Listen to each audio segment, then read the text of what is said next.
Chers amis, bonjour. Nous arrivons cette semaine dans la paracha de Korah, paracha très intéressante dans laquelle Korah, qui fait partie de la tribu de Lévi, va mettre en place une rébellion contre Moshe Rabbeinu et Aaron à Cohen, et à travers eux, contre Dieu également.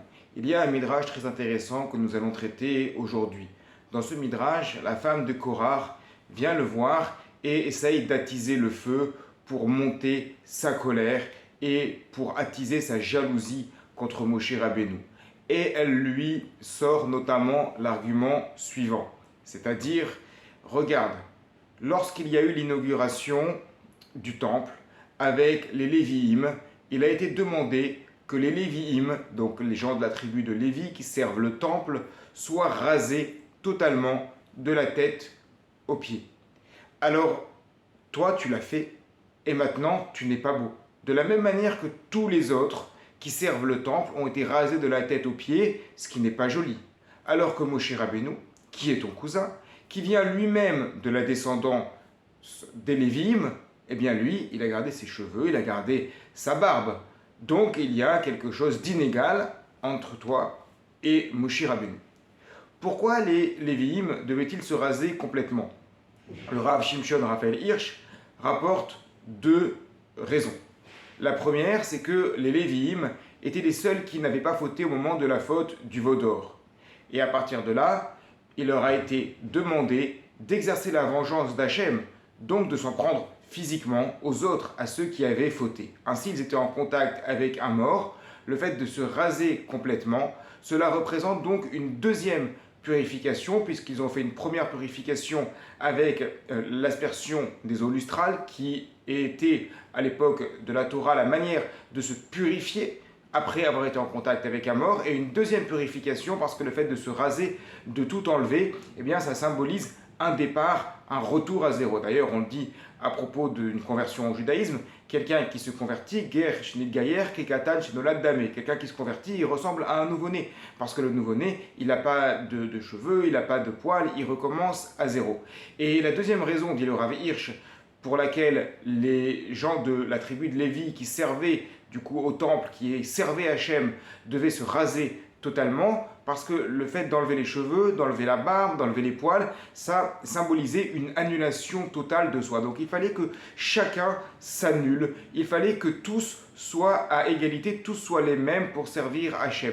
Comme si au moment du service de Dieu, eh bien, on allait mettre de côté la personnalité. On allait mettre de côté notre personnalité pour servir Hachem et que tout le monde soit égal dans le service d'Hachem. Et c'est ça un peu la critique que fait la femme de Korah. Elle dit, mais regarde, Moshe Rabbeinu, lui, il n'est pas égal.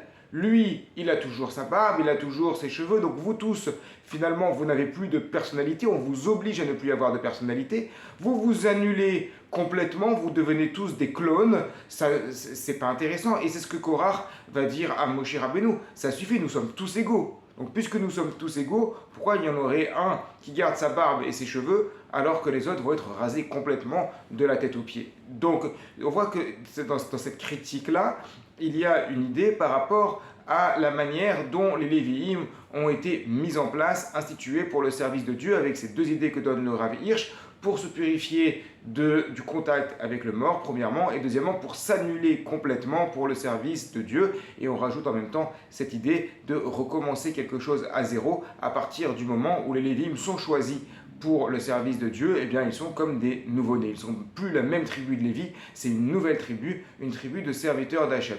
Alors, dans ce cas-là, pourquoi Korah n'a pas accepté cette idée-là? Korah était pourtant quelqu'un d'intelligent, en tout cas la manière dont les maîtres du Talmud, du Midrash le présentent, il était quelqu'un d'intelligent. Pourquoi il n'a pas accepté cette idée-là? Eh bien la réponse est très simple. Elle tient dans ce qu'on enseigne dans la Mishnah des Pirkei Avot, parmi toutes les qualités pour acquérir la Torah. Il y en a une qui est Amakir et Mekomo, c'est-à-dire connaître sa place, savoir quelle est sa place. Moshe Rabbeinu a un lien particulier avec Hachem, Korah n'a pas ce lien particulier avec Hachem.